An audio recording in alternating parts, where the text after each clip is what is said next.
আমি অনেক সময় অনেক বক্তব্যে বলি, দেশপ্রেমিকের কথা বলি, দেশপ্রেমিকের কথা বলি, বাংলাদেশ প্রেমিক অনেক কথা বলি, এ নিয়ে অনেক আলোচনা সমালোচনা, পক্ষে বিপক্ষে অনেক মন্তব্যও আছে আমি দেখি।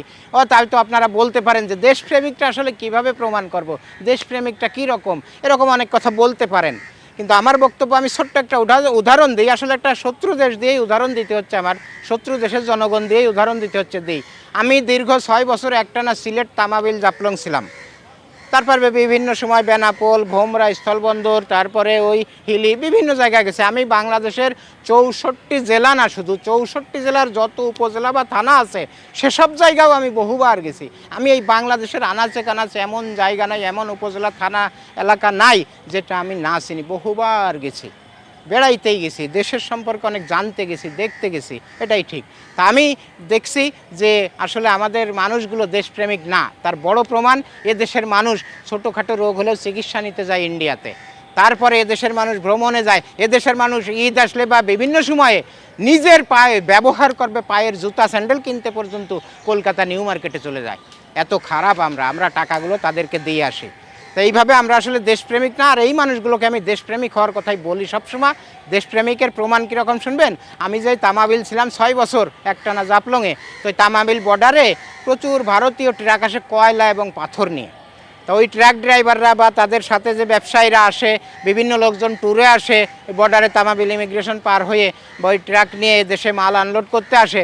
তো দেখিছে কি, ট্রাক ড্রাইভাররা বা অন্যান্য লোকজন হেল্পাররা, ওরা ঠিক যখন খাওয়ার সময় আসে, দুপুরে লাঞ্চের সময় হয়, তখন ঠিক ওই ওই মনে করেন অল্প একটু হেঁটে যেয়ে বর্ডারের ওই পারে যে ভাত খেয়ে আসে। বলি যে কী ভাই, কী দাদা, কী অবস্থা, আপনারা ওই পারে খেলেন, আসেন এখানে খান।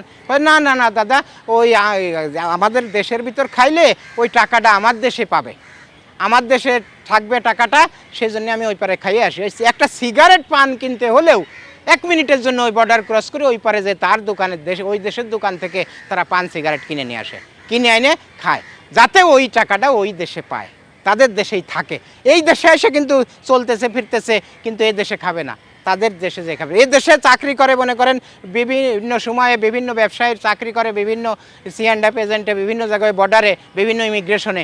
তারা মনে করেন 20 বছর চাকরি করতেছে একজন ভারতীয়, ওই 20 বছরই সে ভাত খায় তাদের দেশের ভিতরে ঢুকে, হোটেলে যায়, তাদের দেশের কাপড় চোপড় কিনে, সাবান সুডা, চাল ডাল, একটা চকলেট কিনতে হলেও 1 মিনিটের জন্য তারা ওই পারে যায়, তাদের দেশের দোকান থেকে কিনে আবার এই পারে চলে আসে।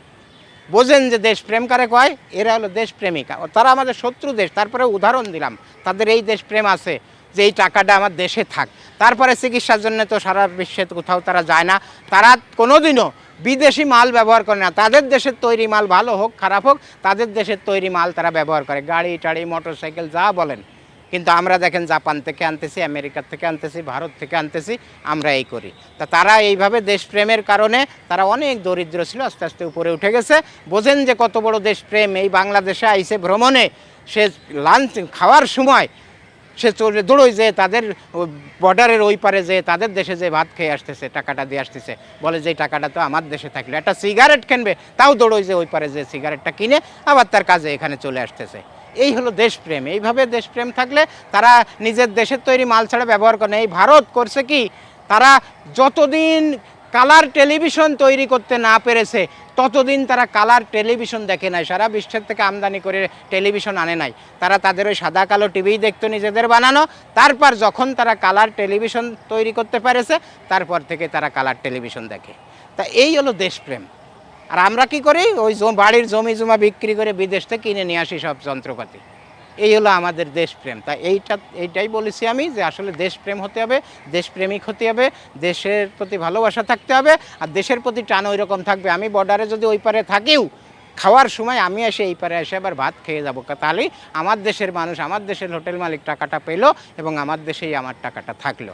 তা এই হলো দেশপ্রেম। এইরকম সূক্ষ্ম হিসাব করে তারা অনেক উঠে যাচ্ছে। আর আমরা এই নাদানের দল, আমরা এই নাদান জাতি, আমরা এই মূর্খ জাতি, আমরা এই অজ্ঞ জাতি, আমরা এই ভোগবিলাসী জাতি, আমরা এই অসুস্থ মস্তিষ্কের জাতি। আমরা কোনো দিনও এই দেশপ্রেমটা বুঝি না, আমরা এই দেশপ্রেমের চিন্তাও করি না। আমরা খালি পারি এ দেশটা কত গরিব হবে, এ দেশের টাকা পয়সা লুটে পুটে বিদেশে পাচার করে এ দেশটাকে শেষ করে দেবো, এ দেশের শূন্য করে দেবো, এ দেশটাকে গরিব বানিয়ে দেবো, এ দেশটাকে দুর্ভিক্ষ আসুক তাতেও কিছু যায় আসে না, সবাই মরে যাক, আমি ভালো থাকলেই ভালো, এই চিন্তা করে এ দেশের টাকা পয়সা, গরিব মানুষের টাকা পয়সা কাড়িয়ে কুড়িয়ে নিয়ে বিদেশে আরও আমরা পাচার করে দিই। তো এই হলো আমরা দেশদ্রোহী, রাষ্ট্রদ্রোহী, দেশের শত্রু। তা আমরা আসেন এই কালচার থেকে ফিরে আসি, আমরা এইসব চিন্তাভাবনা বাদ দিয়ে দেশকে ভালোবেসে, দেশের প্রতি দেশের মায়া মমতায় উদ্বুদ্ধ হয়ে দেশটাকে সুন্দরভাবে যাতে গড়ে তোলা যায়, সেজন্য আমরা ঠিক ওই কাজটাই করি। দেশের একটা টাকা বিদেশে যাবে না, দেশের মাল আমরা ব্যবহার করব, দেশে যা আছে এতেই আমরা সন্তুষ্ট থাকব ব্যবহার করে, দেশেই চিকিৎসা নেব, দেশের বিভিন্ন জায়গায় ঘুরতে যাব, বিদেশে ভ্রমণে যাব না, বিদেশে চিকিৎসার জন্য যাব না। আমাদের দেশে সুন্দর ব্যবস্থাপনা আছে, আমরা আমাদের দেশে যা আছে সেইটা নিয়েই সন্তুষ্ট থাকে। আমরা এদেশটাকে ভালোবেসে এদেশটাকে অনেক সুন্দরভাবে গড়ে তুলব, এই চিন্তাভাবনা করলেই সে একজন দেশপ্রেমিক মানুষ। আসেন আমরা সবাই মিলে এই চিন্তাভাবনা করেই বাংলাদেশটাকে আমরা আরও অনেক উপরে এগিয়ে নিয়ে যাই, যেখানে আমরা পৃথিবীতে মাথা উঁচু করে দাঁড়িয়ে থাকতে পারবো, সারা বিশ্বকে বলতে পারবো এই পৃথিবীতেই বাংলাদেশ সবার সেরা, সবার সেরা হয়েই আমরা এই পৃথিবীতে চলতে চাই। আসেন আমরা সবাই দেশপ্রেমিক হয়ে যাই, দেশপ্রেমিক হয়ে দেশের মায়া মমতা বুঝে দেশটাকে আমাদের হৃদয়ে, অন্তরে, মনে ধারণ করি।